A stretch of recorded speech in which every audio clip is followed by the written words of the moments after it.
నీవు నీ పూర్ణ హృదయంతోనూ, నీ పూర్ణ ఆత్మతోనూ, నీ పూర్ణ వివేకంతోనూ, నీ పూర్ణ బలముతోనూ నీ దేవుడైన ప్రభువును ప్రేమింపవలనన్నది ప్రధానమైన ఆజ్ఞ అని మార్కు సువార్త 12వ అధ్యాయము 30వ వచనంలో మనకి తెలియజేస్తుంది.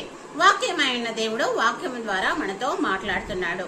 ఆజ్ఞలలో మొదటి ఆజ్ఞ మన పూర్ణ హృదయంతో, అదే విధంగా పూర్ణ ఆత్మతో, పూర్ణ వివేకంతో, పూర్ణ బలంతో మనము మన దేవుణ్ణి సేవించాలి, ప్రేమించాలి.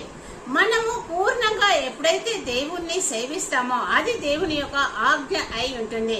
ఆజ్ఞానుసారంగా ఈ లోకంలో మనము నడుచుకోవలసిన వారమై ఉంటున్నాము. ఆజ్ఞను పాటిస్తూ ఈ లోకంలో మనము జీవించాలి కనుక దేవుణ్ణి మన పూర్ణ హృదయంతో, పూర్ణ ఆత్మతో, పూర్ణ వివేకంతో, పూర్ణ బలంతో సేవించే వారంగా ఉందముగాక. ఆమేన్.